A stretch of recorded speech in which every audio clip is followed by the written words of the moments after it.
Hi friends, welcome to Shri cooking channel.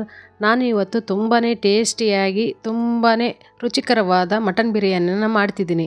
ಇದನ್ನು 15 ಜನಕ್ಕೆ ಆಗುವಷ್ಟು ನಾನಿಲ್ಲಿ ಮಟನ್ ಬಿರಿಯಾನಿನ ಮಾಡ್ತಿದ್ದೀನಿ. ಅದನ್ನು ಹೇಗೆ ಮಾಡೋದು ಅಂತ ನೋಡ್ಕೊಂಬರೋಣ ಬನ್ನಿ. ನಾನಿವಾಗ ಗ್ಯಾಸ್ ಮೇಲೆ ಒಂದು ದೊಡ್ಡ ಪಾತ್ರೆಯನ್ನು ಇಟ್ಟು ಅದಕ್ಕೆ 200 ml ಅಷ್ಟು ಕುಕ್ಕಿಂಗ್ ಆಯಿಲನ್ನು ಹಾಕ್ತಿದ್ದೀನಿ.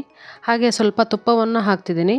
ಒಂದು 50 ml ಅಷ್ಟು ತುಪ್ಪವನ್ನು ಹಾಕಿ ನಂತರ ನಾನಿಲ್ಲಿ ಮಸಾಲೆ ಪದಾರ್ಥಗಳನ್ನು ಹಾಕ್ತಿದ್ದೀನಿ. 8 ಪಲಾವ್ ಎಲೆ, 3 ಜಾಪತ್ರೆ, 5 ಸ್ಟಾರ್ ಹೂವು, 1 ಟೇಬಲ್ ಸ್ಪೂನಷ್ಟು ಕಲ್ಲು ಹೂವು, 8 ಲವಂಗ, 4 ಏಲಕ್ಕಿ, ಹಾಗೆ 1 ಟೇಬಲ್ ಸ್ಪೂನಷ್ಟು ಕರಿಮೆಣಸು, ಒಂದು 7 ಮರಾಠಿ ಮೊಗ್ಗು, ಒಂದು 8 ಪೀಸ್ನಷ್ಟು ಚಕ್ಕೆಯನ್ನು ಹಾಕಿ ಚೆನ್ನಾಗಿ ಫ್ರೈ ಮಾಡ್ಕೊತಾ ಇದ್ದೀನಿ. ಹಾಗೆ ನಾನಿಲ್ಲಿ 5 ಈರುಳ್ಳಿಯನ್ನು ಉದ್ದುದ್ದಾಗಿ ಹೆಚ್ಚಿ ಕಟ್ ಮಾಡಿ ಹಾಕ್ತಿದ್ದೀನಿ. ಅದನ್ನು ಕೂಡ ಚೆನ್ನಾಗಿ ಫ್ರೈ ಮಾಡಬೇಕು. ಎಲ್ಲ ಈರುಳ್ಳಿ ಹಸಿ ವಾಸನೆ ಹೋಗೋ ತನಕ ಚೆನ್ನಾಗಿ ಎಣ್ಣೆಯಲ್ಲಿ ಹುರಿಬೇಕು.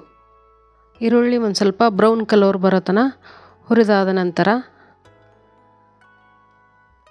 6 ಟೇಬಲ್ ಸ್ಪೂನಷ್ಟು ಜಿಂಜರ್ ಗಾರ್ಲಿಕ್ ಪೇಸ್ಟ್, ಹಸಿ ಶುಂಠಿ ಬೆಳ್ಳುಳ್ಳಿ ಪೇಸ್ಟನ್ನು ಹಾಕಿ, ಹಾಗೆ 1 ಕಟ್ನಷ್ಟು ಪುದೀನ, 1 ಕಟ್ನಷ್ಟು ಕೊತ್ತಂಬರಿ, ಹಾಗೆ ಒಂದು 20 ಹಸಿರು ಮೆಣಸಿಕಾಯನ್ನು ತೆಗೆದುಕೊಂಡಿದ್ದೀನಿ.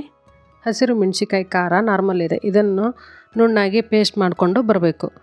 ನಂತರ ಈರುಳ್ಳಿಗೆ ಇದನ್ನೆಲ್ಲ ಹಾಕಿ ಚೆನ್ನಾಗಿ ಫ್ರೈ ಮಾಡ್ತಾ ಇರಬೇಕು.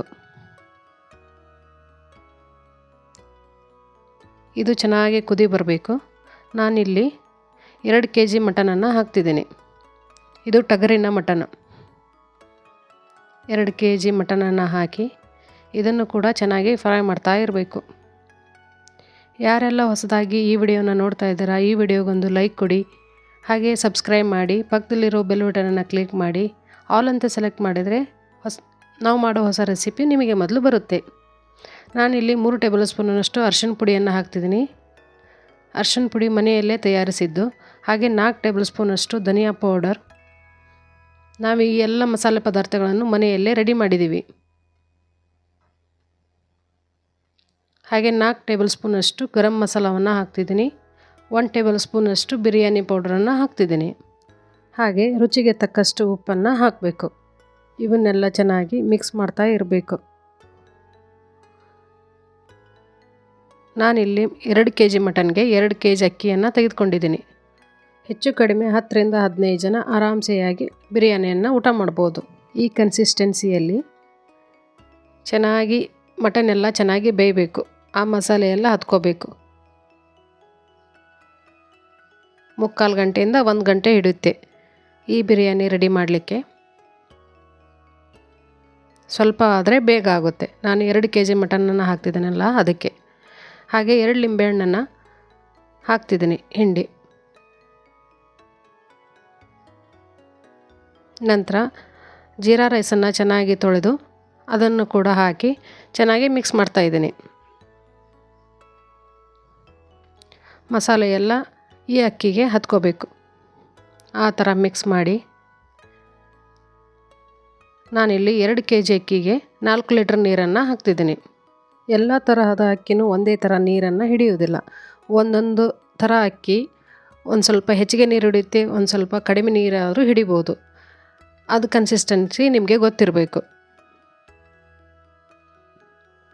ನಾನಿವಾಗ 4 ಲೀಟರ್ ನೀರನ್ನು ಹಾಕ್ತಿದ್ದೀನಿ. ತುಂಬಾ ಉದುರವಾಗಿ ಸ್ಮೂತಾಗಿ ಚೆನ್ನಾಗಿ ಬರುತ್ತೆ. ಈ ರುಚಿಕರವಾದ ಮಟನ್ ಬಿರಿಯಾನಿಯನ್ನು ನೀವು ಒಂದು ಸಲ ಮನೆಯಲ್ಲಿ ಟ್ರೈ ಮಾಡಿ, ಹೇಗಿದೆ ಅಂತ ಕಮೆಂಟ್ನಲ್ಲಿ ಹಾಕಿ. ಈ ವಿಡಿಯೋ ಇಷ್ಟ ಆದರೆ ನಿಮ್ಮ ಫ್ರೆಂಡ್ಸ್ ಆ್ಯಂಡ್ ಫ್ಯಾಮ್ಲಿಗೆ ಶೇರ್ ಮಾಡಿ.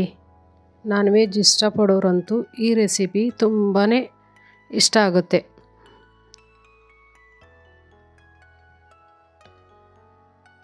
ಕೈ ಆಡಿಸಿ ಒಂದು ತಟ್ಟೆಯನ್ನು ಅದಕ್ಕೆ ಮುಚ್ಚಬೇಕು. ಅದು ಚೆನ್ನಾಗಿ ಕುದಿ ಬರಬೇಕು. ಗ್ಯಾಸನ್ನು ಮೀಡಿಯಮ್ ಫ್ಲೇಮಲ್ಲಿ ಇಡಬೇಕು.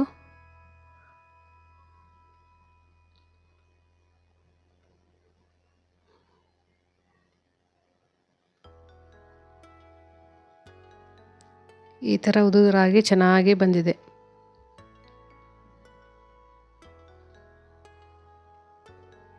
ಮನೆಯೆಲ್ಲ ತುಂಬ ಘಮ ಘಮ ಅನ್ನುತ್ತೆ ಈ ಥರ ಬಿರಿಯಾನಿಯನ್ನು ಮಾಡಿದರೆ. ಹಾಗೆ ನಾನಿಲ್ಲಿ ಒಂದು ಸೀಕ್ರೆಟ್ ಟಿಪ್ಸ್ ಅಂತಲೇ ಹೇಳ್ಬೋದು. ಇದು ಬಿರಿಯಾನಿ ಎಲೆ. ಬಿರಿಯಾನಿ ಎಲೆಯನ್ನು ಮನೆಯಲ್ಲಿ ಫಾಟ್ನಲ್ಲಾದರೂ ನೀವು ಹಚ್ಕೋಬೋದು, ಅದು ಸಿಗುತ್ತೆ ಗಿಡ. ಅದನ್ನು 2 ಎಲೆಯನ್ನು ಕಟ್ ಮಾಡಿ ಈ ಥರ ಮೇಲೆ ಹಾಕಿ ಸ್ವಲ್ಪ ಕಸೂರಿ ಮೆಂತ್ಯೆಯನ್ನು ಮೇಲೆ ಹಾಕ್ಬೋದು.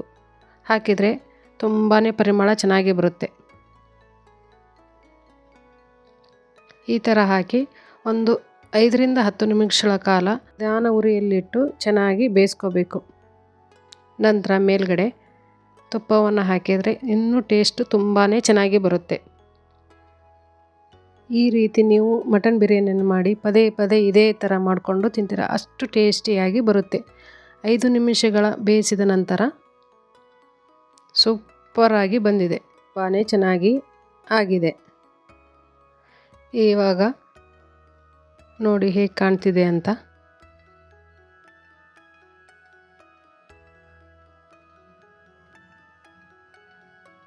ಇವಾಗ ಒಂದು ಸರ್ವಿಂಗ್ ಪ್ಲೇಟ್ಗೆ ಹಾಕಿ ಬಿರಿಯಾನಿಯನ್ನು ತಿಂತಾ ಇದ್ರೆ ಆಹಾ ಎಷ್ಟು ಟೇಸ್ಟಿಯಾಗಿದೆ ಅಂತ ಅಂತೀರ.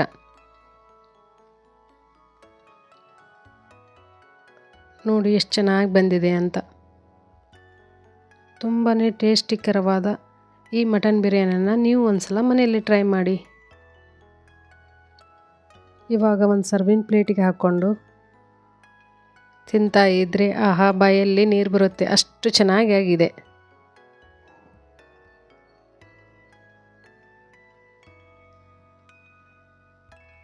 ಈ ಸೂಪರ್ ಆಗಿರುವ ಈ ಮಟನ್ ಬಿರಿಯಾನಿನ ನೀವು ಒಂದ್ಸಲ ಮನೆಯಲ್ಲಿ ಟ್ರೈ ಮಾಡಿ, ಹೇಗಿದೆ ಅಂತ ಕಮೆಂಟ್ ಸೆಕ್ಷನ್ನಲ್ಲಿ ಹಾಕಿ. ಯಾರೆಲ್ಲ ಸಬ್ಸ್ಕ್ರೈಬ್ ಮಾಡದೆ ಈ ವಿಡಿಯೋನ ನೋಡ್ತಿದ್ದೀರಾ, ದಯವಿಟ್ಟು ನಮ್ಮ ಚಾನಲ್ಗೆ ಸಬ್ಸ್ಕ್ರೈಬ್ ಮಾಡಿ. ಐ ಹೋಪ್ ಈ ವಿಡಿಯೋ ಎಲ್ರಿಗೂ ಇಷ್ಟ ಆಗಿದೆ ಅಂತ ಅಂದ್ಕೊಂಡಿದ್ದೀನಿ. ಮತ್ತೆ ಹೊಸ ರೆಸಿಪಿಯೊಂದಿಗೆ ನಿಮ್ಮನ್ನು ಭೇಟಿಯಾಗ್ತೀನಿ. Thank you watching for my videos.